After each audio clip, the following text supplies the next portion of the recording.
亲爱的朋友们，大家好，欢迎收看平远说，我是你们的必死的平远。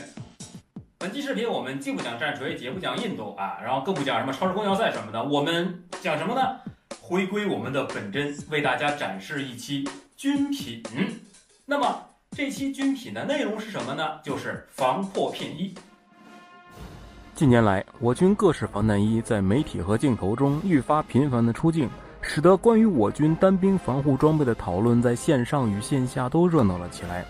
但是，大部分军迷对单兵防护装备的认知上都有一个盲区，那就是无论56肚兜、81肚兜，还是对越作战中出现的各种 DIY 背心，在实际上都只是谐星剧而已。所以，我国研制并批量生产的第一型防弹背心应该是 TF90 系列。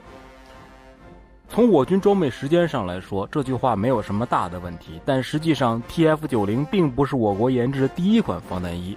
早在1950年，抗美援朝战争爆发之后，中国人民志愿军与朝鲜人民军以美国军队为首的联合国军在朝鲜半岛血战多年。战争末期，我军第一次接触到了美军的 M1951 系列尼龙防破片服，这种防护服对破片的拦截显著效果，让我国相关技术研发人员第一次对于这种装备有了认识。中国人民解放军后勤技术研究院在测试该装备之后，于1950年代末期开始正式对相关装备进行技术研究和装备研发，并在1964年研发出了由玻璃纤维层压板，也就是玻璃钢为基础的防弹衣。该型防弹衣重量约6至7公斤左右，采用多层棉底作为护肩和外部面料，将呈铠甲状拼接的玻璃纤维层压板缝制于内部。其防护性能据称可以抵御小型爆炸物破片和.45 ACP 子弹在近距离的直接射击。其技术性能、材料与拼接方式在相当程度上同时期的美国海军陆战队 M1955 尼龙防破片服有交互之处，但因为边疆战事结束以及其他原因，该型防护服并未量产定型，而是作为技术储备，以备不时之需。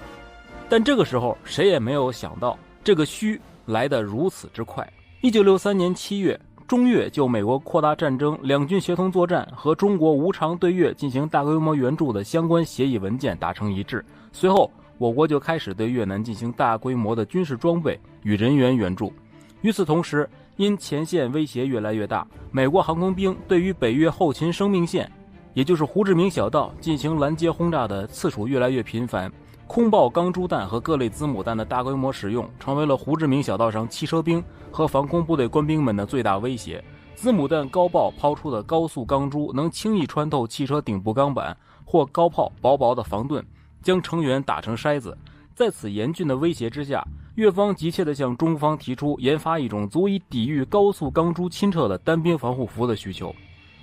最初，研发人员打算直接将技术储备拿来使用，但他们随即发现，早期研制的玻璃纤维防弹衣虽然可以拦截破片，但却对子母弹的钢珠无能为力。因此，中国人民解放军后勤技术装备研究院从1966年开始，攻坚近8年，最终研发出了2种防弹衣。一种是以玻璃纤维层压板、铬钢玉、碳化硼为防弹材料的复合结构防弹衣，另外一种则是以2种铝合金材料层压金属板作为防弹材料的铝合金防弹衣，但因为前者价格昂贵不易生产而被放弃，而后者则在性能与性价比上都比较理想而被定型。而这就是和 M56 钢盔一起成为胡志明小道汽车兵标志装备的我国第一款批量装备的防弹衣——圆月防弹背心。圆月防弹背心于1960年代中后期由20多家军民厂家试制，在几年时间内就生产了大约10万件左右，并迅速提供给北越军方。虽然理论上总体数量不少，但因为大部作为外援以及战争损耗的缘故，越南地区气候以及温度对服装保存的不利性，以及随着时间推移产生的各种各样的原因的流失，导致这款意义重大的防弹背心在国内的出现频率极低，以至于很多人都不知道这款防弹背心的存在。知道我们这个平远说的这个视频往期特色的人，一般都知道，我们呢只要给你讲什么东西，最后肯定会上实物，对吧？你们猜的没错，这个就是刚才视频里面提到的新中国第一款实际量产并配发给这个基层官兵，当然这个基层指的是外国基层的防弹衣。它呢尺寸比较小，因为考虑到他当时的人的这个营养状况，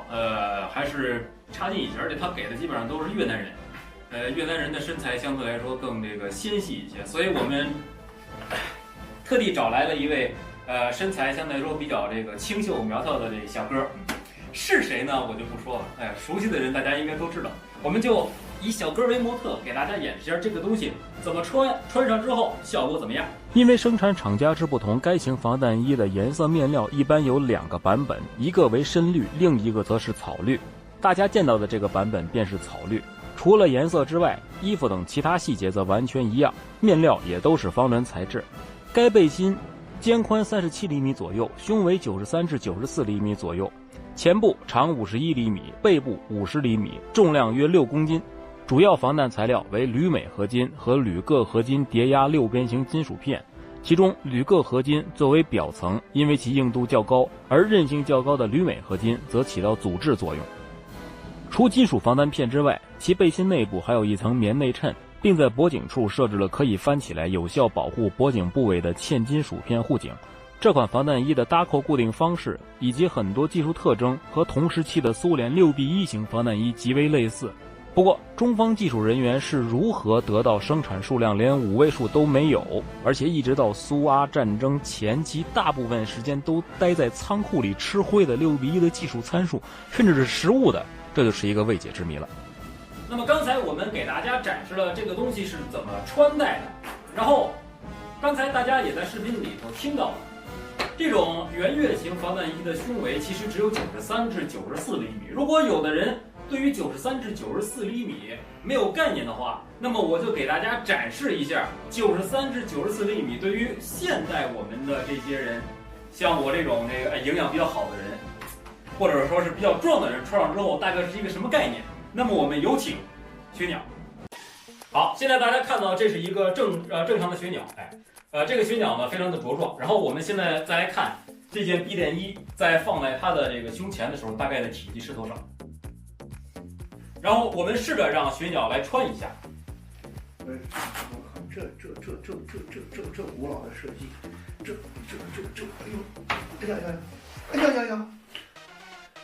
哎呀，顺带一提，雪鸟虽然大家看着觉得它很巨大，但其实它的胸围只有也就120多啊，也就120左右，也就是说大概相当于一件这个XXL 的优衣库，基本上都能够做到。然后现在那些普通款的大衣 L 号的也差不多是120的胸围，大家就可以感受到这个只有93至94的圆月形防弹衣，它的身材有多么的小了。我们应该这么看。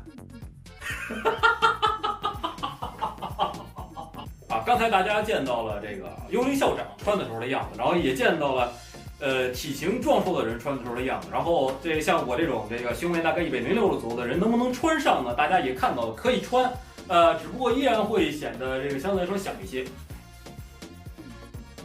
相信大家已经看过新中国第一款防弹衣的，实际上它的如何穿着、它的性能，然后还有它的细节了。那么跟大家说一声，虽然很多人都觉得这款防弹衣叫圆月防弹衣，但它其实是在我们人民军队里面是有装备的，只不过当时给的是一小批边防公安军战士，所以说很难在这个解放军战士们在进行训练的时候，在进行演习的时候见到这一款防脱片衣，这是很正常的。但你没有见过，并不代表它真的没有服役过，